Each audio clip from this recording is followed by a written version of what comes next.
I honestly am going to lose my mind if I watch this, but here, fuck it, why not? Kyle Rittenhouse, this double standard is not okay. Kyle Rittenhouse went on Tucker Carlson to do what?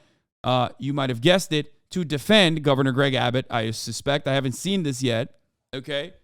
But to defend Governor Greg Abbott's decisions to pardon a convicted murderer who expressly went to a Black Lives Matter rally, drove into the crowd, and shot someone there. Okay? He did that. Now in the state of Texas, to get to get convicted of murder in the first degree, I mean, that's you really, really, really had to have wanted to do this aggressively. Like, can you imagine a Texas state jury convicting someone who went to a Black Lives Matter rally and killed someone? Well, I covered this extensively yesterday, okay? You already know the details. He openly mentioned that he wanted to go to a BLM rally and kill people. That's the reason why, okay? Which he did. He posted that he was going to do that on social media. He posted that in private conversations. And all of that was, of course, used as evidence against him because he ended up doing it. Let's take a look at what, but of course, for Governor Greg Abbott, that wasn't enough. He is going to pardon him, and now Tucker Carlson is petitioning to pardon him immediately. But first to the case of Daniel Perry in Texas. Perry's an Army sergeant who was driving for Uber in Austin during the 2020 Black Lives Matter riots. A mob surrounded his car in the middle of the street. And we know this because parts of what happened next are captured on video. One rioter closed in and raised his AK-47 in Perry's direction. Perry responded to the threat to his life, shot and killed the man in self-defense. The local DA, Soros-backed, charged Perry with murder for that, and last week Perry was convicted. So, one thing I have to immediately mention is that the victim in the situation, the one who got murdered, is also an Air Force veteran. So I know that Tucker Carlson is going to avoid talking about that. But if you want to bring up like someone, if you want to bring up the murderer's active duty status, then you should probably mention that the person he murdered is also a fucking veteran, an Air Force veteran. The Soros-backed DA, blah, blah, blah. That's just, that's just regular rhetoric. We know that already. It happens all the time. Okay? Perry's family in shock, crying over the fact that he had just been convicted of murder for killing protester Garrett Foster in 2020. Perry himself unable to hide his emotion. Yeah, his text revealed he wanted to kill them rioters and drove into these individuals running a red light.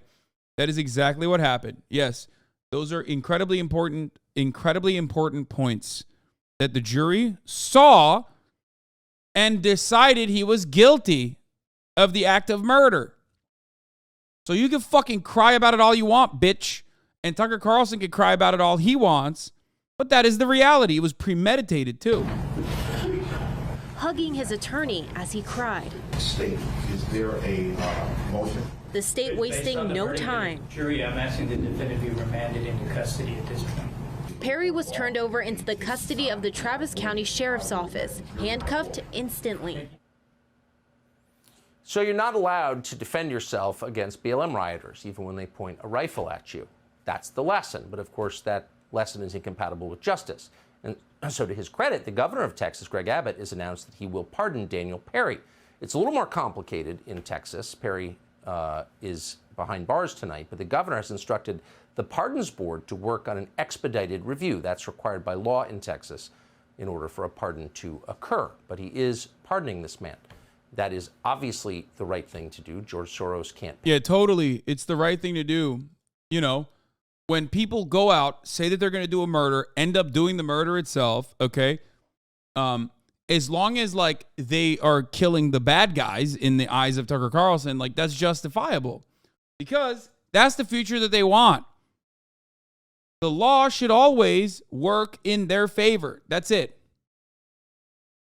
There is no reason. There's no rule of law. There's no law and order. Law and order just means law and order for me and violence for you. Looking at a situation like this and considering it a just murder is absolutely fucking insane. It was insane for Kyle Rittenhouse, but it's even more insane for this one, okay? Kyle Rittenhouse's situation also had similar points of contention, okay? But it's fucking insane to look at this one and go, oh, this one actually, he should be free. He should be free of this murder as well.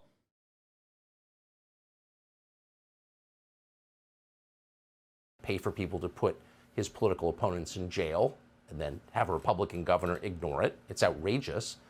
But of course, Democrats think he should be convicted of murder because one of their voters got killed.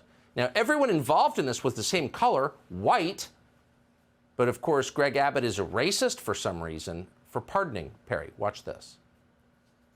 I understand what Abbott is doing.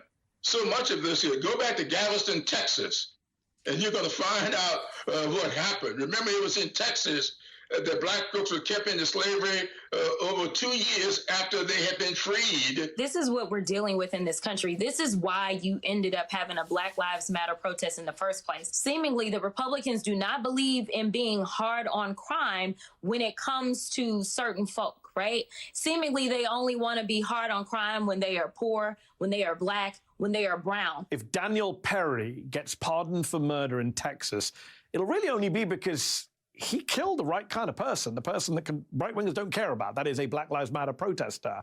I mean, yeah, that's it. That's the truth. I don't know why he's like showing truthful sentiment here, because that's precisely what Tucker Carlson is saying literally in this broadcast as he runs defense.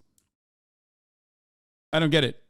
I don't even understand why he's showing the truth and then he's going to do that exact same argument. At this point, I'm not even fucking kidding. At this point, it doesn't matter. It's like my side versus your side. I believe you're on the wrong side. I believe I'm on the right side. Even if you're saying something that is objectively true, even if I turn around and do exactly what you just said that I'm going to do, because you're on the other side, I'm just not going to look at that and go, wait a minute, this guy's actually correct on this. It's fucking bananas. It doesn't matter. Cognitive dissonance is so powerful in this country at this stage of our idiotic back and forth politics that you can literally show someone saying the objectively correct take and then literally follow through on what that objectively correct take was and actually act out what the take was originally, and people will still never once look at that and go, hold on, you're doing the thing that he's saying. Okay? He's showing this because Tucker is saying they're implying the person who murdered was black and the shooter was a racist. None of those people are saying that. I don't know about Jim Clyburn. I don't know what Jim Clyburn's circumstance is, but they're saying that he was a BLM protester. Doesn't matter. That's it. It's over.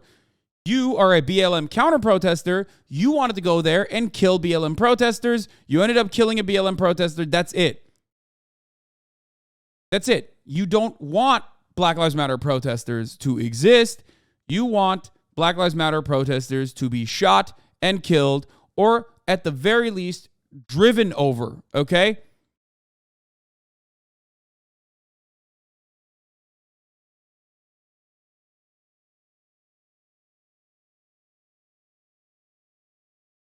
That's it. Holy fuck.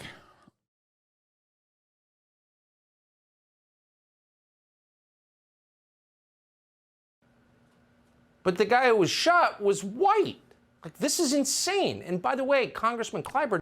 Yeah, no one is saying that the guy who got shot was black. I don't think, at least. They're saying that the guy who was shot is a white guy at a Black Lives Matter protest. He was there on his own volition. He was there with his quadriplegic black fiance, and he got murdered in front of her, okay? when he was trying to make sure that his fiance was not killed by this fucking freak weirdo driving into a crowd. That's the reality of the situation.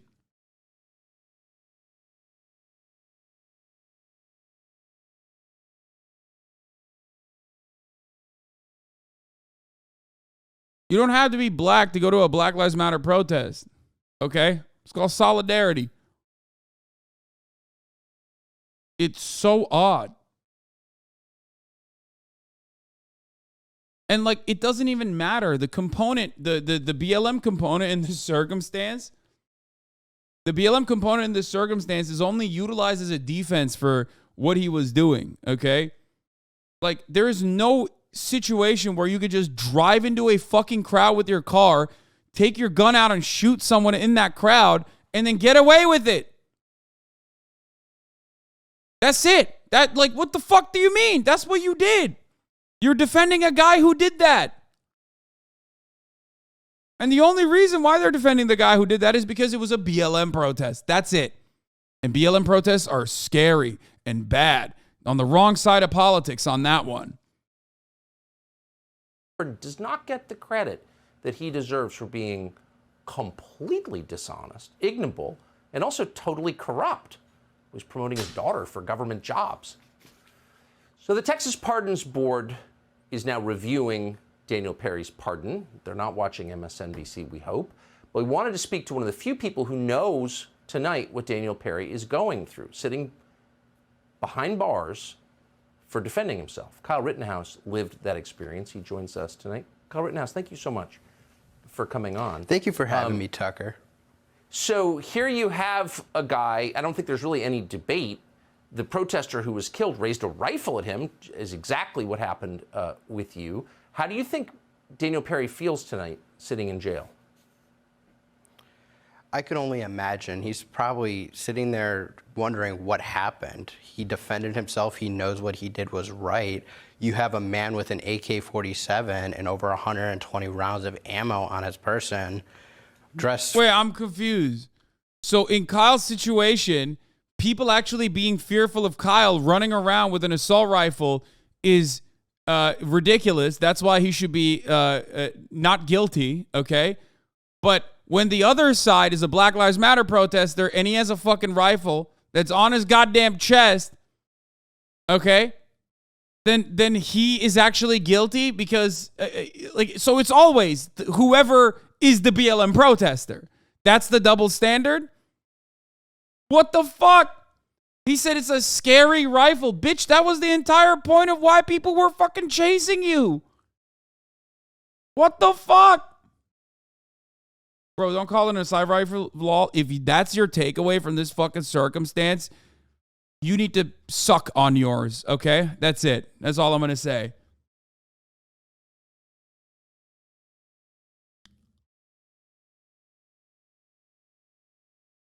Why is this soft, tall, baby adult talking with the Valorant accent? Yeah, I mean, you know why. Just for war, as some people might say, with the rifle strapped. Oh the my AK-47, God. raising it towards Daniel Perry, who is... He didn't raise it. That's fucking bullshit. That was literally... oh my God, I'm going to lose my mind.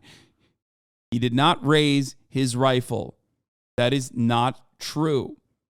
He walked over to the car and told him to step away, like to not drive into the fucking crowd.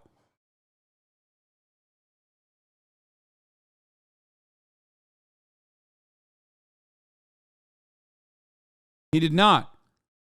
The perpetrator himself said, I shot him because I didn't want him to aim it at me.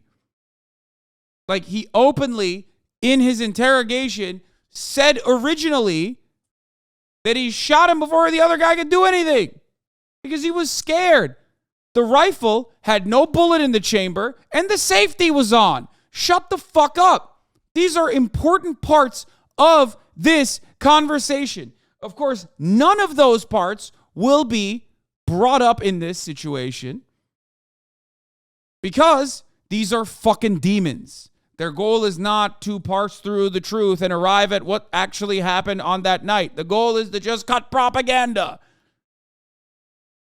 And as someone who is a fan of cutting propaganda on the left, at least, one, I do a better job of it. And two, I'm doing it for good reason. You're doing it because you want to go there and fucking defend a guy who killed a Black Lives Matter protester. It's fucking disgusting. Flip-flops and beach shorts, carrying a revolver. And nobody wants to talk about that. Nobody wants to mention that he was armed. I see a lot of reports just saying he fired indiscriminately into a crowd and he drove into a bunch of rioters. This is like such an additional fuck you because it's like a flex. It's like, I shot Black Lives Matter protesters. I got away with it. You should be able to do that as well. That's basically what it is. And the very same points of contention that like the prosecutors brought up in Kyle Rittenhouse's case, he's currently using against the victim. That is mind-boggling. They don't want to talk about how he was swarmed, how his car was swarmed with a bunch of rioters trying to attack him.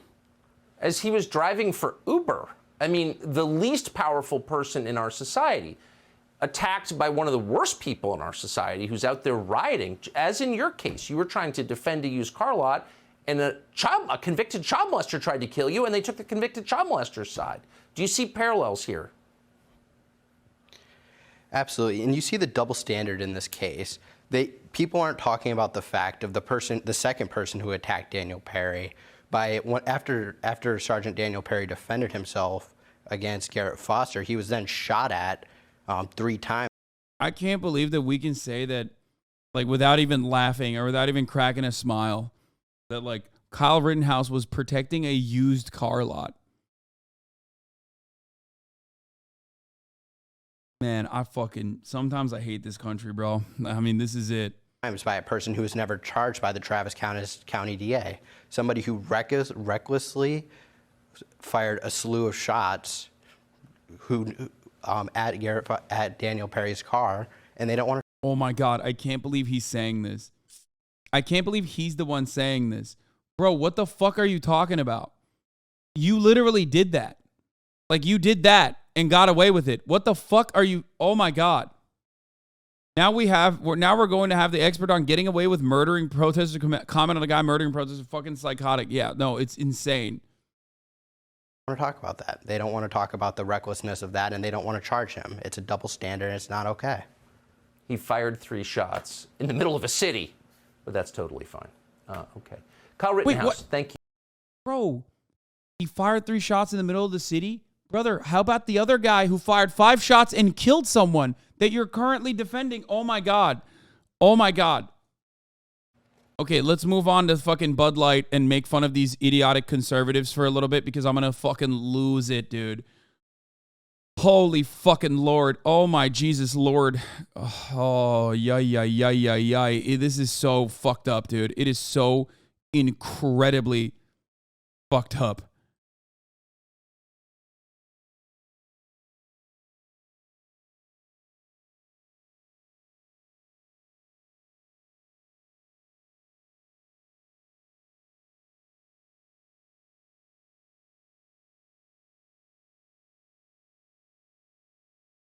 I don't know why, but you joked during Rittenhouse's trial that he would be elected as a politician one day, and I think about that a lot. Yeah, keep thinking, because it is going to inevitably happen. Yes. That wasn't a joke. That was just a promise, dude. Listen. When I tell you certain jokes about what will inevitably happen in America, they end up happening because America is a joke of a nation, okay? So in many respects, the funniest and the stupidest and the most insane thing that is slated to happen usually end up happening.